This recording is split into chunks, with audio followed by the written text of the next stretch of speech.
कौन आपणकर भी चाष क्षति होछि कि तो देखंतु क्षति होबा पछरे अनेक गुड़िया कारण रही से गोटे कारण होछि जे आपण माने सठिक समय रे जो फसल बाहर करि पारु नाहंती जेते बेले से फसल रो रेट थिवो तो सेटा न हेबारु आपणकर फसल जेते बेले सबु चाषी मानकर बाहरु थिवो सेते बेले बाहरु छी आ आपण मानकर क्षति होछि। वर्तमान समय रे आपण माने जदि कोनोसी फसल को चाष करबा पई चाहछंती जहाँ आपण को निहाती भाव लाभ देव तो सेई गुडी को किछि फसल विषय रे आज वीडियो रे जानिबा। तो नमस्कार चाषी भाई माने मु उपेन आपण मानक ओडिया एग्रोटेक यूट्यूब चैनल स्वागत जणाउछि। तो एपट सेपट कथा नहीं चलतु सीधा टॉपिक ऊपर को आसीबा। तो फसल चाष करबा पूर्व मु आपण मानक कहि दिए जे आपणकर एही तीनोटी दिग प्रति आपण निहाती ध्यान दियंतु। आपणकर बाउंड्री ठीक अछि तो माने घेर एमती फसल लगेया परे नहले षंढ गाई गोरु आसिक खाई दउथिबे सेमती न बाउंड्री हला परे आपणकर पानी रे सुविधा अछि तो कारण जेते बेले ठंडा आसी जीवो तो सेते बेले वर्षा अदिनिया हे जीवो तो सठिक समय रे वर्षा नहले फसल हमर माने नष्ट हे जीवो। तो पानी सुविधा जेमती थिबा दरकार जेमती आपण माने इमरजेंसी रे पानी चलै पारुथिबे।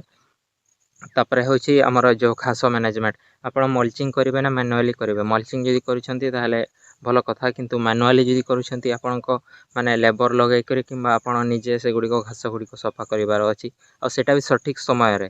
तो वर्तमान आमे सीधा जानिबा जे को फसल गुडी को वर्तमान लगै परिबा। तो देखंतु चाषी भाई माने मु तो बहुत बड़ कृषिविद भी नुहे किंबा बहुत बड़ चाषी भी नुहे तो जो गुडी को मु निजे करि था जो मु आपण मानकु जो गुडी को मु निजे लगाए और जो एई समय रे जो पनिपरिबा गुडी को आगो को डिमांड अछि माने रहिबार अछि से गुडी को विषय रे मु आपण मानकु कहिता। तो देखंतु वर्तमान समय रे आमे जानु छी जे जो पनिपरिबा गुडी को रेट भलो ठीक ठाक अछि। तो सेही दृष्टि आमे देखिबा को गले जे वर्तमान समय रे भी जदि आमे काकुडी लगाउछी कोन माने बेसी रेट डाउन होबनी जेते बेले हमर 45 की 60 दिन पर हमर काकुडी बाहरिबो से सेतकी बेले भी भल रेट मिलि परिबो। मु वर्तमान जोर देबा पई आपण मानकु कहबी कलरा ऊपर कारण वर्तमान सीजन रे आपण जदि कलरा लगाउछंती ताहले सेटा ठीक आपण जदि सेप्टेम्बर रे भी कलरा लगाउछंती सेप्टेम्बर अक्टोबर 2 मास गछ बढ़िबो आउ नवेम्बर डिसेम्बर आपणकर फल हेबो। आपण माने देखिथिबे जे डिसेम्बर मास पर्यंत किंबा मकर पर्यंत रेट थिबो किंतु जेते बेले जनवरी फेब्रुआरी मार्च एप्रिल एई 4टी मास बेसी माने रेट गुडी को डाउन थांती कारण गला वर्ष माने 2025 रे मोर कलमी बाइगण मार्च रे जेते बेले बाहरी थिला तो सेते बेले मु 10 टका किलो बिकथिली। तो सेमिति जे आपणकर जेमति न होए तो सेति पय आपण माने वर्तमान जो मु आपण मानको कहि कलरा लगै परिबे। कलरा रो सीजन आछि आउ जो माने जदि कोबी चाष करबा पई चाहछंती बंधा कोबी हो फूल कोबी हो से माने मध्य करि परिबे। कोबी पई आपण माने सेप्टेम्बर 10-15 आड़ को नर्सरी पकांतु सेटा बढ़िबा पई मासे चा लागि जीवो तापरे अक्टोबर 5-6 की 10-15 आड़ को से गुडी को लगे दियंतु सेटा माने 2 मास जेमति 2 मासिया भेराइटी गुडी को लगेबे 60 दिन वाला तो से गुडी को आराम से माने डिसेम्बर सुधा काटी करी आपण माने से गुडी को बिकी परिबे। तो जेते बेले हमर ठंडा दिन पूरा मकर पारे जाइथिबो तो सेते बेले कोबी गुडी को माने बहुत सस्ता हे जाय किंतु जेते बेले ए दीपावली परे परे नवेम्बर डिसेम्बर रे सेते बेले रेट थाए।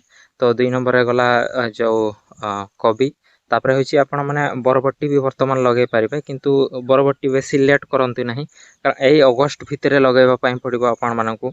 जदि अगस्त भितरे न लगेबे कारण जेते बेले गछ बढ़िबा पई सेटा भी 2 मास लागिबो तो अगस्त सेप्टेम्बर अक्टोबर 2 मास गछ बढ़िबो आउ नवेम्बर डिसेम्बर फल हबो सेटा माने भल हबो किंतु आपण माने जदि डेरी करूछंती सेते बेले कोन हबो ना ठंडा दिन पहुंची जीवो जहा फल रे माने ठंडा रे जो बरबट्टी सेटा फल दबो नाही से गछटी आपणकर सेमती ही स्ट्रेस रे चली जाइथिबो किंतु कलरा ठंडा रे भी माने बाहरु थिबो से पूरा बंद हबो नाही। 3 नंबर रे हमर गला बरबट्टी आपण माने लगे परिबे जो माने करंती जन्ही चाष तो सेटार भी डिमांड रही था जन्ही चाष करंतु मु कहबी। आ गोटे टमाटो चाष मध्य वर्तमान आपण माने करि परिबे।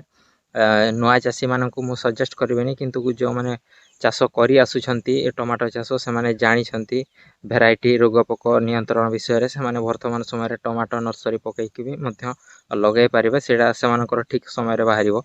जो सिम्बो माने सेम जो आपण माने भी जानि छंती जो सेटा भी आपण माने वर्तमान लगे परिबे कारण जो ठंडा दिन रे सेटार माने लोक खांती एमती नुहे जे डिमांड न थाए तो सिम्बो भी आपण माने लगे परिबे ଶିମ୍ବ ପାଇଁ ଆପଣମାନଙ୍କୁ ମଞ୍ଚା ପଦ୍ଧତିରେ କରିବା ପାଇଁ ପଡ଼ିବ। ଆଉ ହଁ, ଯେଉଁମାନଙ୍କୁ ମୁଁ ଲତା ଜାତୀୟ ଫସଲ ଗୁଡ଼ିକ କହିଲି କାକୁଡ଼ି, କଲରା, ଜହ୍ନି, ବରବଟି ସେଗୁଡ଼ିକ ଆପଣମାନଙ୍କୁ ମଞ୍ଚା କରିବାର ଅଛି, କାରଣ ଏବେ ସୁଦ୍ଧା ବର୍ଷା ଯାଇନାହିଁ।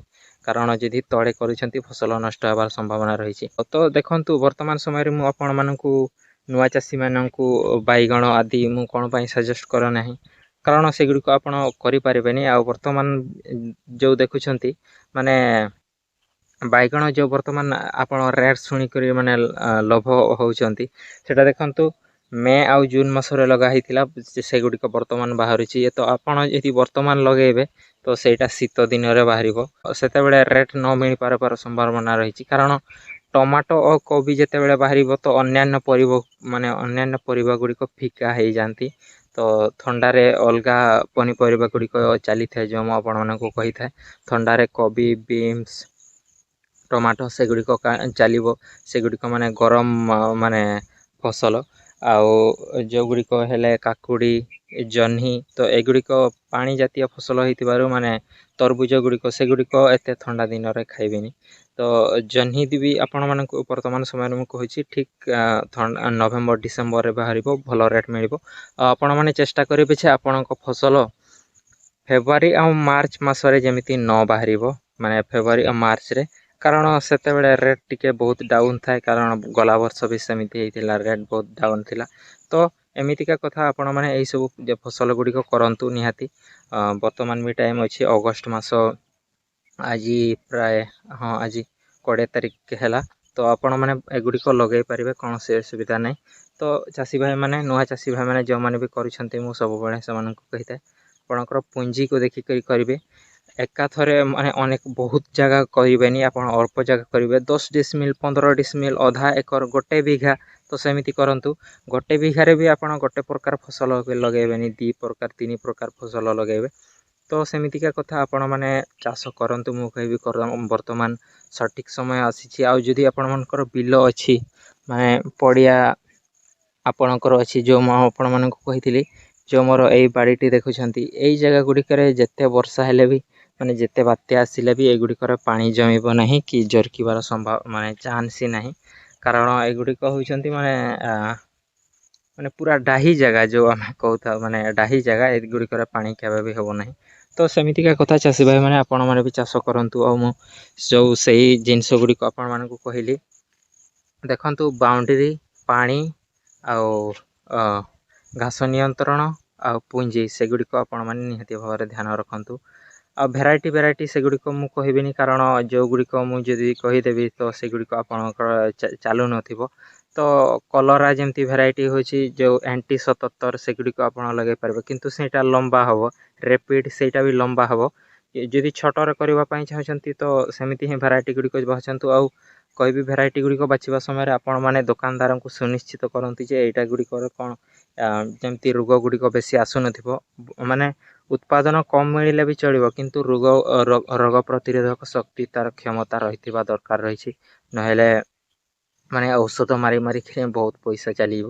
ତ ସେମିତିକା ଚାଷୀ ଭାଇମାନେ ଏଇସବୁ ଛୋଟ ଛୋଟ ଜିନିଷ ଗୁଡ଼ିକ ନିହାତି ଧ୍ୟାନ ରଖନ୍ତୁ। ଆଉ ଆପଣମାନଙ୍କୁ କହିବି ଯେ ମଲ୍ଚିଂ ଲଗାଇକି ଚାଷ କରନ୍ତୁ, ଦେଖିବେ। ଆଉ ଯେତେବେଳେ ଲତା ଜାତୀୟ ଫସଲ କରୁଛନ୍ତି ତ ଏମିତି ଷ୍ଟେକିଂ ଆପଣମାନେ ନିହାତି ଭାବରେ କରିବେ। ଷ୍ଟେକିଂ କରିବେ, ଯାହାଫଳରେ ଆପଣମାନଙ୍କୁ ସୁବିଧା ହେବ ଯେ ସ୍ପ୍ରେ ମାରିବା ପାଇଁ, ଫଳ ତୋଳିବା ପାଇଁ, ଆଉ ଗଛ ପାଇଁ ବି ସୁବିଧା, ଯେ ଏମିତି ସେମାନେ ଭଲ ଉପରେ ଉଠିକରି ଫଳ ଦେବ। ତ ସେମିତିକା କଥା, ଚାଷୀ ଭାଇମାନେ ଏଇସବୁ ଦିଗ ଗୁଡ଼ିକ ଧ୍ୟାନ ରଖନ୍ତୁ, ମୁଁ କହିବି। କାରଣ ମୁଁ ସବୁବେଳେ କହିଥାଏ, ପଇସା ଲଗାଇବେ ଆପଣ, ମାନେ ଯିବ ବି, ଲସ୍ ହେବ ବି ଯଦି ଆପଣଙ୍କର, ଆଉ ଯଦି ଲାଭ ହେବ ସେଇଟା ବି ଆପଣମାନଙ୍କର।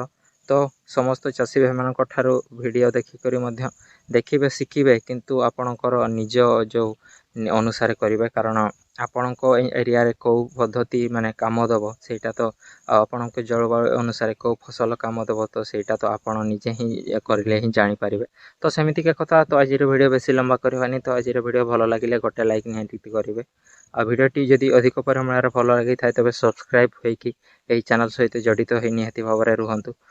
କାରଣ ମୁଁ ଏମିତିକା ଏହି ଚ୍ୟାନେଲ୍ରେ ଭିଡ଼ିଓ ଗୁଡ଼ିକ ଆଣିଥାଏ ଯେ ନୂଆ ଚାଷୀ କିମ୍ବା ଛୋଟ ଚାଷୀ ମଧ୍ୟ ଯେଉଁଗୁଡ଼ିକ ଚାଷରୁ ଲସ୍ ହେଉଛନ୍ତି, ପ୍ରଫିଟ୍ କରିପାରୁନାହାନ୍ତି, ସେମାନଙ୍କ ପାଇଁ ଭିଡ଼ିଓ ଗୁଡ଼ିକ ଆଣିଥାଏ।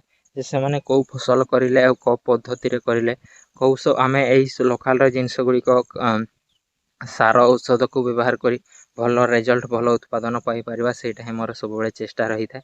ତ ସମସ୍ତଙ୍କୁ ଶେଷରେ ଅଶେଷ ଧନ୍ୟବାଦ ଭିଡ଼ିଓ ଶେଷ ଯାଏଁ ଦେଖିଥିବାରୁ। କାରଣ ଯେଉଁମାନେ ପୁରୁଣା ସବସ୍କ୍ରାଇବର୍ ଥିବେ ତ ସେଇମାନେ ହିଁ ବର୍ତ୍ତମାନ ଶେଷ ପର୍ଯ୍ୟନ୍ତ ଭିଡ଼ିଓ ଦେଖୁଥିବେ, ଆଉ ଯେଉଁମାନେ ଲୋଭ ଉଦ୍ଦେଶ୍ୟରେ ଆସିଥିବେ ତ ସେମାନେ ତ ଭିଡ଼ିଓ ଛାଡ଼ିକରି ପଳେଇ ଯାଇଥିବେ। ତ ଆପଣମାନଙ୍କୁ ବହୁତ ବହୁତ ଧନ୍ୟବାଦ। ତ ଆଜିର ଭିଡ଼ିଓରେ ଏତିକି, ରହିଲି, ନମସ୍କାର।